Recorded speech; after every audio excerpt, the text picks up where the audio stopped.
Assalamualaikum dan selamat datang ke Pala Bola News. Seperti biasa, Pala Bola News akan menyajikan berita bola sepak terbaik kepada anda semua pada setiap hari.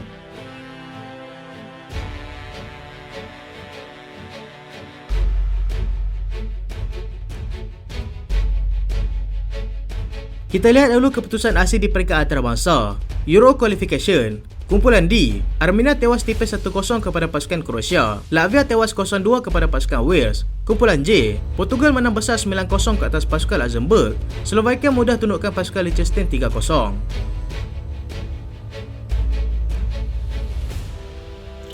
Kita mulakan dengan aksi bola sepak tempatan. Reuven Tirant mahu gunakan sepenuh pengalaman untuk tewaskan pasukan Thailand. Pemain skuad bawah 23 tahun negara, Reuven Tirant, melihat Thailand mampu ditewaskan menjelang aksi terakhir kumpulan H yang akan berlangsung nanti. Bek kiri Selangor FC itu berpandangan demikian kerana beliau pernah membantu skuad senior negara mengalahkan pasukan Gajah Perang dalam aksi separuh akhir Piala AFF 2022. Dengan itu, dia mahu menggunakan sepenuh pengalaman bagi membantu Harimau Muda mengalahkan pasukan Thailand dan marah ke Piala Asia B23 2024 selaku juara kumpulan. Aksi terakhir Malaysia menentang pasukan Thailand dijadualkan akan berlangsung hari ini di Stadium Chonburi. 16 pasukan terbaik akan merebut slot automatik untuk beraksi di Piala Asia B23 di Qatar nanti dengan dibahagikan kepada 11 juara kumpulan dan 4 naik juara terbaik serta satu lagi slot untuk tuan rumah iaitu pasukan Qatar.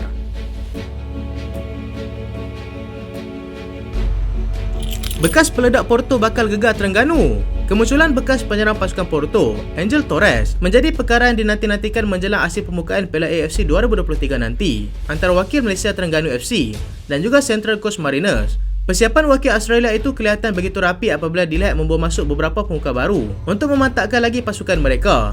Pasukan yang berada di tangga kedua saingan A-League pada musim lalu itu bagaimanapun serius untuk bersaing di pentas Asia pada musim ini.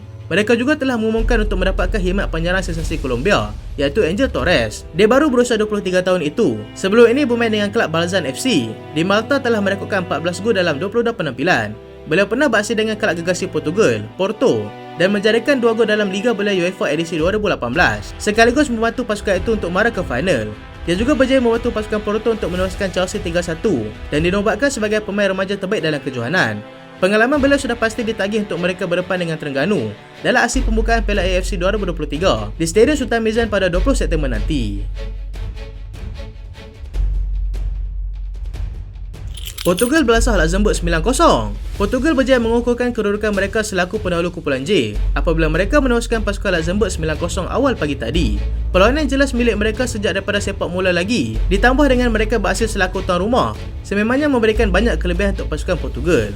Mereka memulakan pesta gol seawal minit ke-12 menerusi Gonçalo Inácio yang turut meledak 2 gol dalam perlawanan ini. Dua lagi pemain yang meledak 2 gol dalam perlawanan ini adalah Gonçalo Ramos dan juga Diogo Jota. Ricardo Horta, Bruno Fernandes dan juga Joao Felix masing-masing berjaya meledak 1 gol dalam perlawanan ini, menjadikan jumlah jaringan terbesar yang berjaya dihasilkan dalam pusingan kelahikan setakat ini. Cristiano Ronaldo pula tidak dapat diturunkan kerana digantung perlawanan akibat mengumpul kutipan kad kuning sebelum ini dan jelas ketiadaan Cristiano Ronaldo tidak memberikan masalah kepada pasukan Portugal.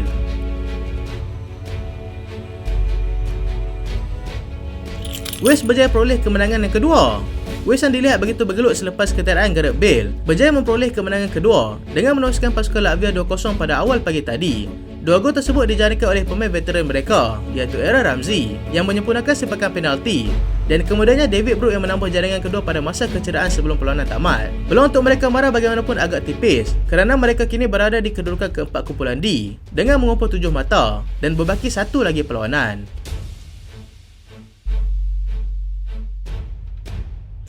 Jurulatih Norway anggap Haaland tidak patut menang Ballon d'Or. Jurulatih pasukan Norway, Ståle Solbakken, memberikan pendapat yang mengejutkan apabila beliau menganggap Erling Haaland tidak patut memenangi anugerah Ballon d'Or pada tahun ini. Erling Haaland mengharungi musim cemerlang pada musim lalu apabila menjadi penjaring terbanyak dalam EPL dengan 36 gol. Haaland turut merangkul 3 kejuaraan bersama pasukan Manchester City iaitu Liga Perdana Inggeris, Piala FA dan juga Liga Juara-Juara Eropah. Namun, ketua jurulatih pasukan Norway itu mempunyai pendapat yang berbeza apabila memilih Lionel Messi untuk memenanginya. Dia merasakan impak yang Messi berikan sehingga membawa pasukan Argentina menjuarai Piala Dunia tahun lalu sudah cukup menggambarkan Messi yang sebenar.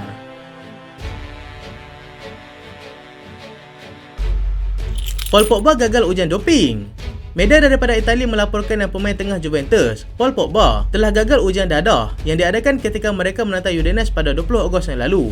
Pogba berkemungkinan besar akan berdepan hukuman berat selepas ujian tersebut mendapati dia positif dengan testosteron. Ujian tersebut dilakukan secara random dengan memilih beberapa orang pemain dan Pogba menjadi salah seorang daripadanya, walaupun dia sebenarnya tidak bermain dalam perlawanan tersebut. Pogba diberikan masa selama 3 hari untuk dia mengemukakan rayuan dan jika dia didapati bersalah, dia berkemungkinan besar akan mendapat pergantungan selama 2 ataupun 4 tahun.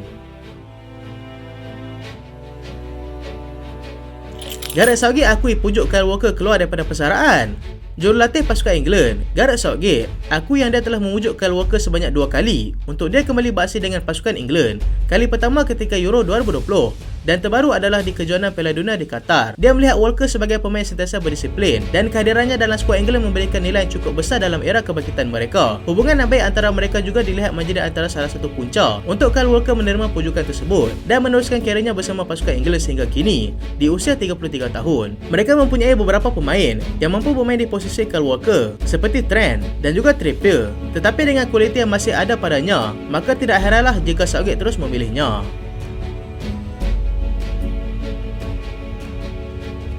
Gabriel Magalhaes alami kecederaan.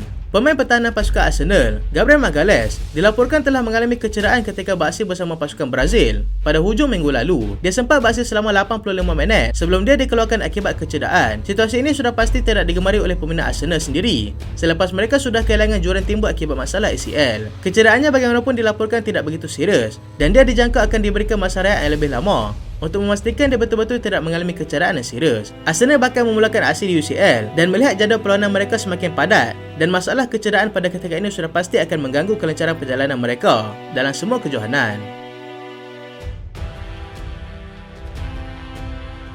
Arsenal akan kembali dapatkan Vlahovic pada Januari nanti. Arsenal yang sebelum ini kuat dikaitkan dengan Dusan Vlahovic sebelum dia membuat keputusan untuk menyertai Juventus pada musim lalu. Akan cuba sekali lagi untuk mendapatkan perjalanan tersebut pada jendela perpindahan Januari nanti.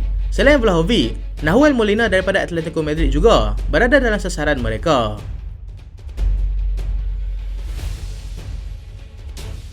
Manchester United rancang bawa masuk pemain daripada Benfica. Manchester United sudah memulakan persiapan mereka untuk cuba mendapatkan pemain Benfica yang baru berusia 19 tahun, iaitu Antonio Silva. Mereka dijangka akan berbelanja besar pada ketika itu.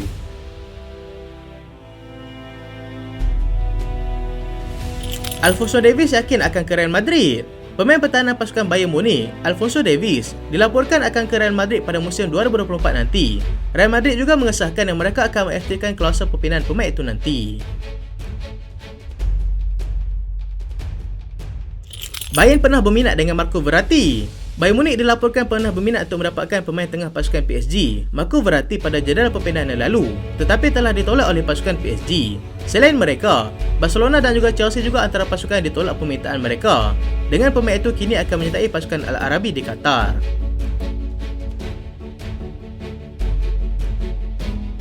Jurgen Klopp mahukan centre back baru. Pengurus pasukan Liverpool, Jurgen Klopp, mahukan pemain centre back yang baru dengan memilih beberapa nama yang dilihat sesuai untuk bermain di bawah corak permainan mereka.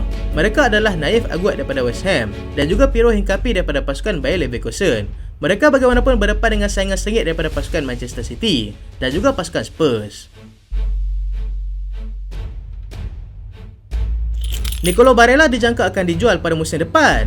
Pemain tengah pasukan Inter Milan, Nicolo Barella, dijangka akan diletakkan dalam senarai pemain untuk dijual pada musim hadapan dengan nilai mencecah 77 juta pound. Chelsea, Liverpool dan juga Newcastle United dijangka akan cuba mendapatkan semula selepas permintaan mereka ditolak pada jendela perpindahan yang lalu.